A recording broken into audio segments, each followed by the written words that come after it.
శుక్లాంబరధరం విష్ణుం శశివర్ణం చతుర్భుజం ప్రసన్నవదనం ధ్యాయేత్ సర్వవిఘ్నోపశాంతయే. రామాయ రామభద్రాయ రామచంద్రాయ వేధసే రఘునాథాయ నాథాయ సీతాయాః పతయే నమః.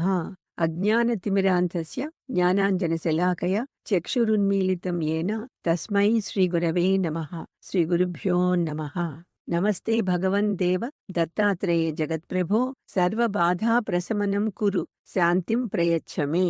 అత్రిపుత్రో మహాతేజ దత్తాత్రేయో మహామునిః తస్య స్మరణమాత్రేణ సర్వపాపైః ప్రముచ్యతే. దత్తాత్రేయం శివం శాంతం ఇంద్రనీలనిభం విభుం ఆత్మమాయారతం దేవం అవధూతం దిగంబరం. శ్రీ స్వామివారు నిస్వార్థంగా సేవాభావంతో తన జ్ఞానాన్ని శక్తులను పూర్తిగా వినియోగించి తమ వద్దకు వచ్చిన వారందరి బాధలను తగ్గించడానికి ప్రయత్నించేవారు. వారి జీవితాలను ఆరోగ్య ఆనందాలతోనూ పరిపూర్ణతతోనూ నింపేవారు. ఇలా ఎన్నో వారు వెళ్లిన ప్రతి చోట చాతుర్మాస్యంలో వారు నివసించిన ప్రదేశంలోనూ వారు తమ భౌతిక దేహాన్ని వదిలిన తరువాత కూడా భక్తుల తమ వద్దకు ఆర్తితో వచ్చిన వారి బాధలు తొలగించిన సంఘటనలు ఎన్నో ఉన్నాయి. అయితే ఇది కొంతమందికి కొంత విచిత్రంగానూ అనిపిస్తుంది, కనిపిస్తుంది. లోకాన్ని త్యజించిన సన్యాసి జీవితము ఈ మనుగడ అశాశ్వతమని గ్రహించి స్వీయ కోరికలు ఆకాంక్షలను అధిగమించి ఆధ్యాత్మికంగా అత్యున్నత స్థాయికి ఎదిగిన మనిషి తోటి మానవుల చిన్ని చిన్ని కష్టాలకు దుఃఖాలకు ఎందుకు విచలితులు కావాలి? వారి బాధా నివారణకై ఎందుకు పరితపించాలి?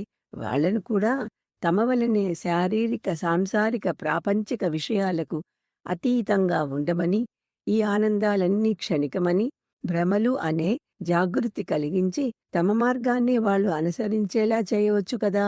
తద్వారా వాళ్ళకి శాశ్వతమైన ఆనందాన్ని కలిగించవచ్చు కదా. శ్రీ ఎక్సాంబేకర్ నిష్ణాతులైన వేదాంత విద్వాంసులు. స్వామివారు కూడా వీరిని ఎంతో గౌరవంగా చూసేవారు.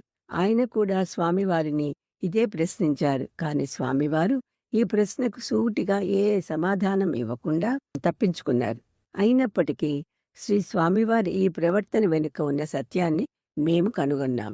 మరాఠీలో రచించిన గురుచరిత్రను శ్రీ గురుచరితం అని, సంస్కృతంలో వారు రచించిన ఈ గ్రంథాన్ని ద్విసాహస్రి అని పిలుస్తారు. పై ప్రశ్నలకు సమాధానాలు మాకు వారి ఈ ప్రధాన రచనలోనే కనిపించాయి. భక్తి మార్గాన్ని స్థాపించి పటిష్టం చేయటం కోసం భక్తులను ఆదరించి ఆకర్షించే ఇటువంటి చర్యలు భగవంతుడు చేస్తారు.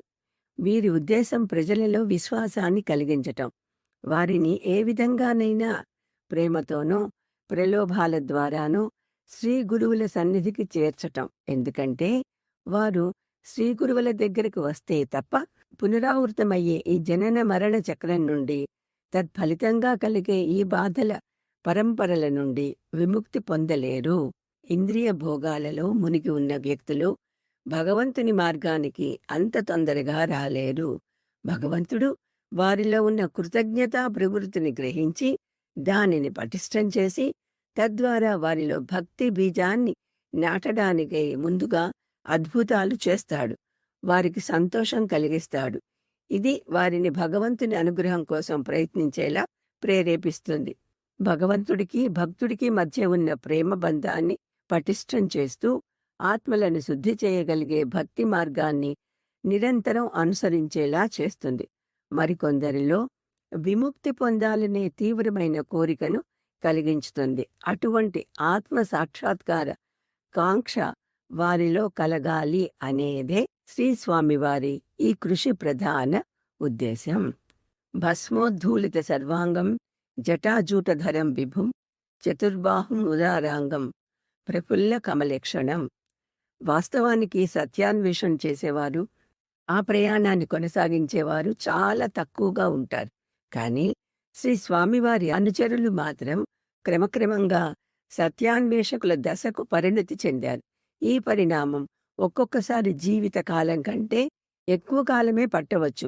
భగవదన్వేషణకు మార్గదర్శకులుగా శ్రీ స్వామిని ఎన్నుకున్నవారు నిజంగా ధన్యులు. ఎందుకంటే జీవిత పరమార్థమైన ఆత్మసాక్షాత్కారాన్ని పొందాలి అనే లక్ష్యం కంటే మించిన లక్ష్యాన్ని ఏ వ్యక్తి అయినా తనకు తానుగా నిర్దేశించుకోగలడా?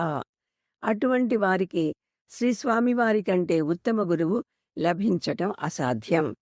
భారతీయ ఆధ్యాత్మికతకు సంబంధించిన అన్ని విషయాలలో సిద్ధాంతపరంగాను, అభ్యాసపరంగాను నిష్ణాతులైన స్వామివారు సాధకులలోని ఆధ్యాత్మిక స్వరూప, స్వభావ జిజ్ఞాసలను, వాళ్ళ ప్రస్తుత అభివృద్ధి స్థాయిని, అభిరుచిని చక్కగా అంచనా వేసి వాటికి అనుగుణంగా సరైన మార్గాన్ని నిర్దేశించేవారు. నిష్ణాతుడైన గురువుగా ప్రగతి పథంలో వాళ్ళకి ఎప్పటికప్పుడు సూచనలు ఇస్తూ, సంరక్షిస్తూ, తమ అనన్యమైన శక్తులతో వారు త్వరగా పురోగతి సాధించేలా చూసేవారు. సన్యాసం కోరి వచ్చిన శిష్యులకు సన్యాస దీక్షను ఇవ్వటంలో మాత్రం స్వామివారు చాలా విచక్షణతో శాస్త్ర సంప్రదాయాలకు పూర్తిగా కట్టుబడి వ్యవహరించేవారు. అందువల్లనే అంతమంది శిష్యులలో శ్రీ నృసింహ సరస్వతి దీక్షిత్ స్వామికి మాత్రమే వారు సన్యాస దీక్షను ఇచ్చారు. అది కూడా వారి శ్రద్ధను ఎంతో కఠినంగా పరీక్షించిన తర్వాతనే. అయితే వారి మహాసమాధి తర్వాత మాత్రం చాలామంది శిష్యులు ఈ సన్యాస దీక్ష తీసుకున్నారు. వారిలో ప్రధానులు శ్రీకంఠ మహారాజ్ అనబడే శ్రీ యోగానంద్ సరస్వతి స్వామి, కార్వీర్, సంకేశ్వర్ మఠాల శంకరాచార్య పీఠాన్ని అధిరోహించిన శ్రీ సిరోల్కర్ శాస్త్రి, నెల్లూరుకి సంబంధించిన బ్రహ్మానంద సరస్వతి స్వామి మహారాజ్ భక్తులు. శ్రీ ఆదిశంకరాచార్యులు స్థాపించిన వివిధ సంప్రదాయాలకు చెందిన సన్యాసులు జ్ఞానయోగాన్ని లేదా జ్ఞాన మార్గాన్ని అనుసరిస్తారు.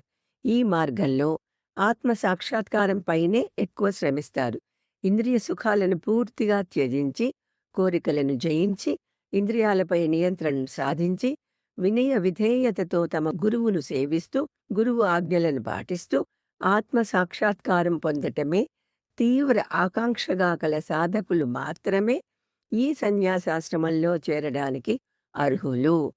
శాస్త్రాలను బోధిస్తూ గురువులు అందిస్తున్న జ్ఞానాన్ని సాధకులు శ్రద్ధగా విని శ్రవణం, సత్యాన్ని పూర్తిగా స్థిరపరుచుకునే వరకు మళ్ళీ మళ్ళీ మనసులో తలుచుకుంటూ మననం, నిరంతరం ధ్యానంలో, నిధి ధ్యాసనలో ఉండాలి. యోగరంగంలో శ్రీ స్వామివారు చేసిన కృషి అద్భుతమైనది. వారి శిష్యులకు శుద్ధిక్రియల వంటి ప్రాథమిక అభ్యాసాలతో మొదలుపెట్టి అధునాతన ఆసనాలు, స్థానాలు, ప్రాణాయామం, జీవశక్తి నియంత్రణ, ఖేచరీ ముద్ర వంటివి నేర్పేవారు. వీటి అభ్యాసం వల్ల ధ్యానంలో తీవ్రతను కొద్ది కొద్దిగా పెంచగలుగుతారు. ఇది యోగాభ్యాసపు చివరి లక్ష్యమైన నిర్వికల్ప సమాధిని చేరడానికి దోహదపడుతుంది. శ్రీగండ మహారాజ్, శ్రీ యోగానంద సరస్వతి, శ్రీ సీతారాం మహారాజ్ తెంబే, శ్రీ స్వామివారి తమ్ముడు, శ్రీ యోగిరాజ్ గులవానీ మహారాజ్, శ్రీరంగ అవధూత స్వామి మహారాజ్, వీరందరూ నైష్ఠిక బ్రహ్మచారులు. శ్రీ బాలాసాహెబ్ వైద్య, కొల్హాపూర్ సమీపంలోని వతార్కి చెందిన అష్టదత్త మహారాజ్ అనబడే శ్రీ నరహరి దివాన్ వీరి శిష్యులలో ప్రముఖులైన యోగా గురువులు.